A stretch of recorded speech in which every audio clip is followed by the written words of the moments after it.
Do not say to yourself, I've tried everything. That's bull. If you tried everything, you'd have what you want.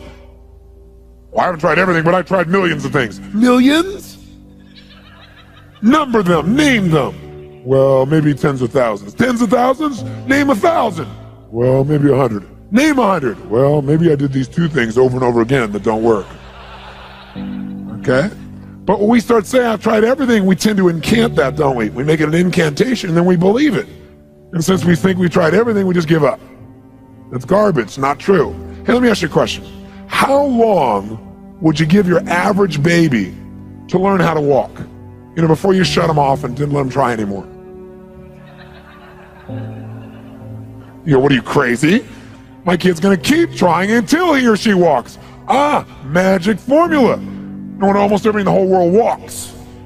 Okay? So this is the ultimate success formula. It comes down to knowing what you want, why you want it, taking massive action, know if it's working, and simply changing your approach until you get it.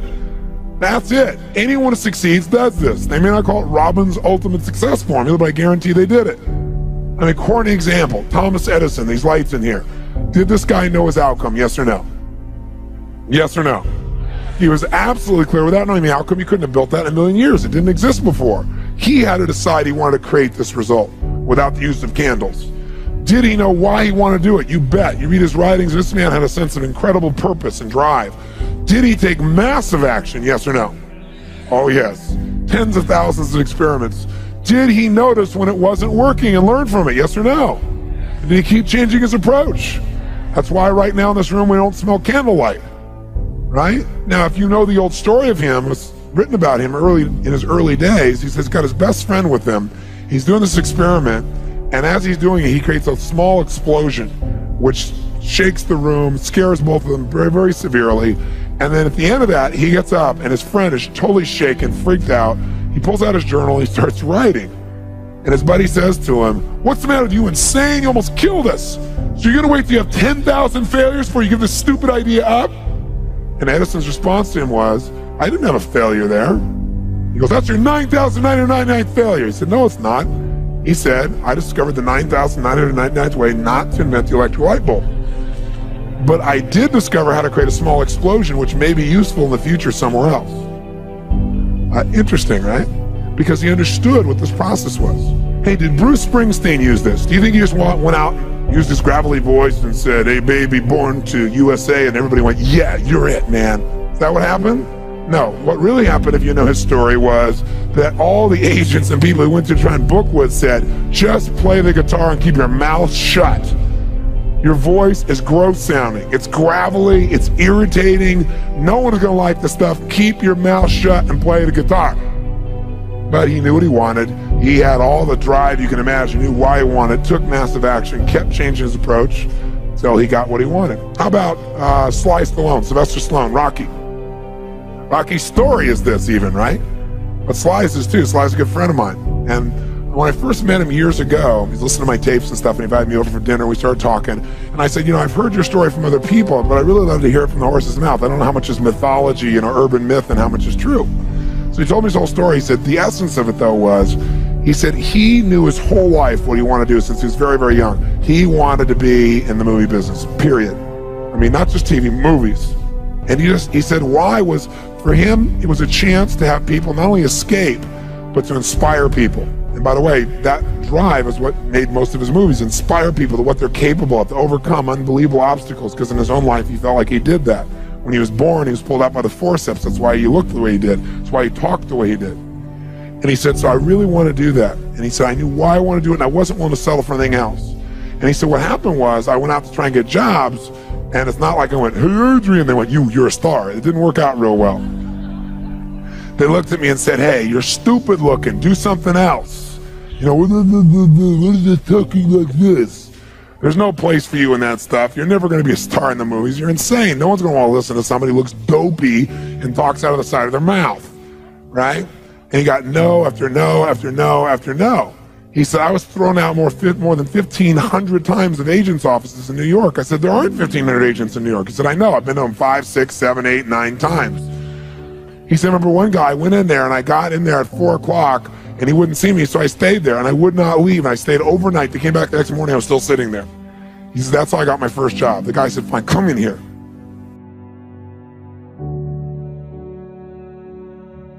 And he said, the one thing I love most in the world was my dog. He said, I love my dog because he gave me unconditional love, unlike my wife. And he said, so what happened was, though, we were so broke that to survive, I couldn't even feed my dog. So I went to a liquor store. He said, it was the lowest day of my life. And I stood outside the liquor store trying to sell my dog to strangers. He said, I tried to sell my dog for 50 bucks. And he said that finally this one guy negotiated with me and bought my dog for me, my best friend on earth, for $25. He said, I walked away from there and I cried. He said, it was the worst thing that ever happened in my life. He said, 2 weeks later, I'm watching a fight between Muhammad Ali and Wepner, this white guy that's getting bludgeoned but just keeps on coming even though he gets the hell beat out of him. And he said, I got an idea. He said, as soon as the fight ended, I started writing. He said, I wrote for 20 straight hours. I did not sleep. I wrote the entire movie in 20 hours straight. Right then. Saw the fight, wrote the movie. Whole thing, done. He said, I was shaking at the end. I was so excited. He said, I really knew, man. I knew what I wanted. I knew why I wanted it. He said, just like you teach that formula. He said, but I said, man, I took the action. Now it's time to deliver. And so he said, I went out and started trying to sell it to agents. And they all would read it and they'd say, you know, this is predictable. This is stupid. This is sappy. He said, I wrote down all the things they said and I read them the night of the Oscars when we won. And he said, it was really good, right? The greatest revenge is massive success. And he said, so what happened was, he said, I kept going, trying to sell it, nobody got it, I'm broke, I'm starving. He said, finally, I meet these guys, they read it, and they believe in the script, and they love it. And they offer me $125,000 for my script. I said, oh my God, you must have been out of your mind. He said, I was. I said, just one thing though, guys, you got a deal based on one thing. And they said, what's that? He said, I got a star in it. They went, pfft. What are you talking about? You're a writer. He said, no, I'm an actor. He said, no, you're a writer. He said, no, I'm an actor. That is my story and I'm Rocky. He said, I got to play it. You know, I got to be the head person. I got to be the starring role. And they said, there's no way. We're not going to pay you $125,000, take some no name and stick you in that and throw our money away. We need a star. You know, and they want to have Ryan O'Neal play Rocky, to give you a picture. Can you imagine? That's who they picked, right? And so he said, no way, Ryan O'Neal's in Rocky, I'm Rocky, went through this whole thing, right? They finally, they said, well, take it or leave it. He said, I left the room. I said, if that's what you believe, you don't get my script, and he left. Here's a man with no money, none, totally broke, offered $125,000 more money he'd seen in his lifetime, and he walked away because he knew his real what? Knew his real what? And why he wanted, he was committed to it. So he said they called him a few weeks later and they came and brought him back and they offered him $250,000 not to star in his own movie. He turned it down, $250,000. They came back, their final offer was $325,000. They wanted this thing. He said, not without me, and they said no. They finally compromised and they gave him $35,000. And points in the movie, because they said, if this is going to happen, then you're going to take the risk with us. And the bottom line is, we don't think it'll work, but at least we won't spend a bunch of money on you. And then they only spent $1 million to make Rocky, and it grossed $200 million at the time. I mean, it was done pretty well. But what's interesting about this is, I said, what'd you do? I mean, even $35,000, it's not $250,000. That's a lot of money when you don't have 25 bucks.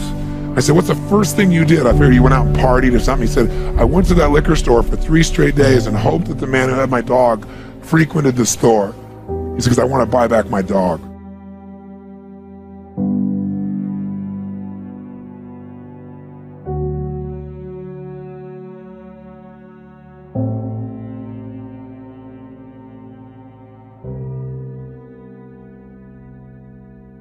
People who succeed in any situation have a pattern of what they do to succeed. And it doesn't matter whether that person is succeeding in a business context or in a relationship context. It doesn't matter what the environment is. The fundamental lessons or laws for succeeding are very, very basic. So if we're looking for the ultimate success formula, the very first thing we'd have is you'd have to know what you want, which we call know your outcome. If you're going to succeed at anything, it's hard to succeed, hard to hit a target when you don't know what it is. And as simplistic as this sounds, do most people really know what they want? What do you think, yes or no? At least not consciously they don't, right? And so it's going to be very, very difficult to achieve what you want when you haven't defined it. But this is going to become a question we're going to want you to ask yourself a lot. What is my outcome in this situation? I even have a time management system that I developed. It's really a life management system, which we call OPA, because the first O stands for what's my outcome? Because you can come up with a question like, what should I do? And you're going to end up with a long list. But as you do all these things, what will happen is you can cross everything off your list and still be unfulfilled and not really achieve anything that matters.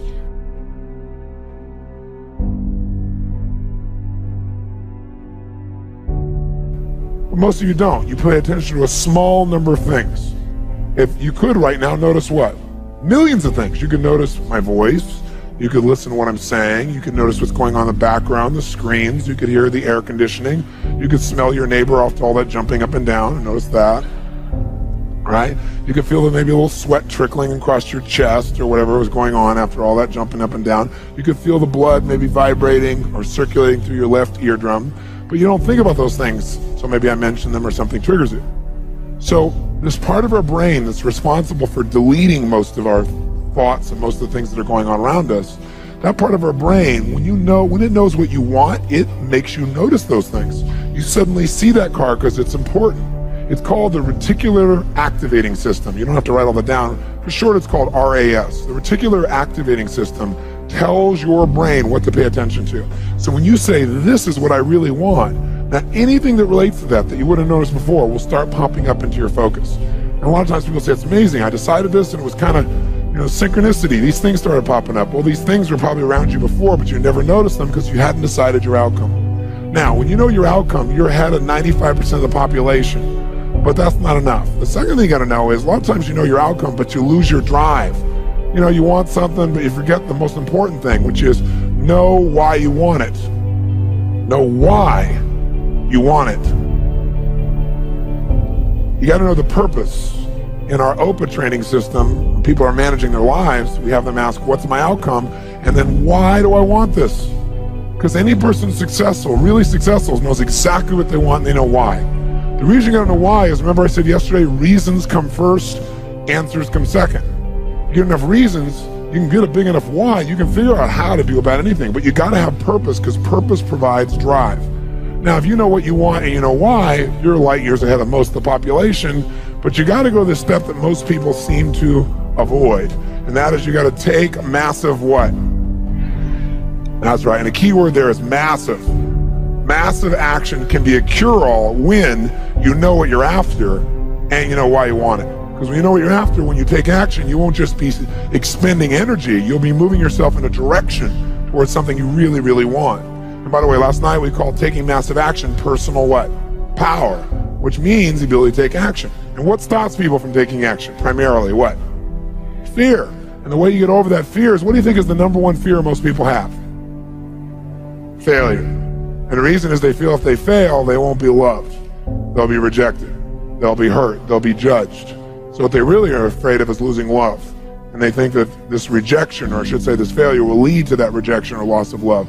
The truth of the matter is, you can't fail unless you don't try. If you try something that doesn't work, you just learn from it, and that'll make you better the next time you go about it. Now, if you know your outcome, know why you want it, and take massive action, you're now in the most small percentile of people on the planet. So what's the next step, though? Well, you can take a lot of action and get caught up in a pattern. Like, become so determined that you became like tunnel vision, like, I know this is going to work. And so you keep running east looking for a sunset with total certainty and a lot of belief, high standards, still doesn't work. So what you have to be able to do to succeed so you don't get caught up in some old pattern is you got to know what you're getting. Know what you are, know what you're getting. The word we use for this, as for short, as we call it, sensory acuity. Sensory acuity is the idea that you want to become acutely sensitive to whether what you're doing is working or not. You don't want to just say, okay, I know what I want, I know why I want it, I'm just going to make it happen, this is how I'm going to do it. You keep hammering it, hammering it, hammering it, doing something that doesn't work. And people do this all the time, right? Do the same thing over and over again, expecting a different result. That's called insanity. You can't do the same thing again and again, expect a different result when you can see it doesn't get the result. But we get caught up in our patterns. So we want to get really sensitized, acutely sensitized, sensory acuity, to to whether what we're doing is working or not. And by the way, sensory acuity is really the measure of a person's intelligence. What I mean by that is, how do we measure intelligence? Intelligence is a measure of the number and quality of distinctions you have in a given situation. Like, for example, if you talk to Eskimos, that's actually not the politically correct term anymore, I guess it's Inouye. If you talk to an Inouye, what we formerly called Eskimos, you'd find out that Inouye have more than a dozen words for the word snow. More than a dozen. Now, I'm from Southern California. Guess how many words I have for snow? One. I don't see any of it. It's called snow, baby. Right? But they got to know what kind of snow. They got to make more refined distinctions to be effective in the world, to get their outcomes. They got to know what kind of snow you can build an igloo out of, what kind of snow you can take your dogs through, what kind of snow you can eat, right? What kind of snow you're going to fall through. So who has more intelligence, who has more power in that snowy environment? The Eskimo or me? Which one? Eskimo, because they have more sensory acuity. They have more refined distinctions about what each of these elements mean versus I just see it as snow.